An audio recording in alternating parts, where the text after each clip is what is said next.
ওবায়দুল কাদের সহ 7 জনের বিরুদ্ধে যে মামলাটা, সেটাতে আজকে ওপেনিং স্টেটমেন্ট এবং সাক্ষ্য গ্রহণের দিন ধার্য ছিল। আমরা ওপেনিং স্টেটমেন্ট দাখিল করেছি এবং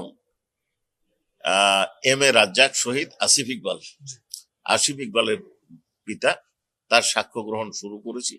উনি বয়স্ক মানুষ এবং ওনার স্ট্রোক করার কারণে উনি সাক্ষ্য দিতে যে অসুস্থ হয়ে পড়েছেন, এই জন্য অ্যাডজর্নমেন্ট হয়েছে। এটা আগামীকাল সাক্ষ্য গ্রহণের দিন ধার্য আছে।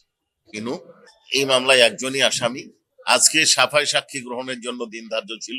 উনি সাফাই সাক্ষী 3 জনকে মান্য করেছিলেন। তার মধ্যে প্রথম যে সাক্ষী ছিল তিনি হচ্ছেন ব্রিগেডিয়ার সাখাওয়াত হোসেন, সাবেক নির্বাচন কমিশনার এবং বিদায়ী অন্তর্বর্তীকালীন সরকারের উপদেষ্টা। ওনারা অনারেবল ট্রাইব্যুনালকে জানিয়েছেন যে এই সাক্ষীদেরকে হাজির করতে উনি ব্যর্থ হয়েছেন, এই জন্য ওই সাক্ষী ওনারা দিবেন না।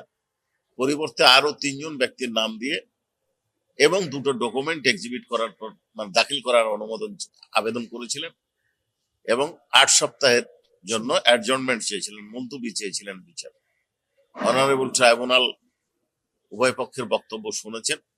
শোনার পর ন্যায় বিচারের স্বার্থে ওনাদের আবেদন মঞ্জুর করে আগামী 22শে ফেব্রুয়ারি দিন ধার্য করেছেন।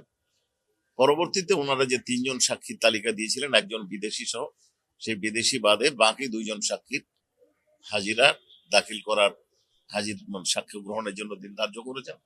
সেই সাথে নতুন যে 2টো ডকুমেন্ট ওনারা দিতে চেয়েছেন সেটা দেওয়ার জন্য দিন ধার্য করেছেন।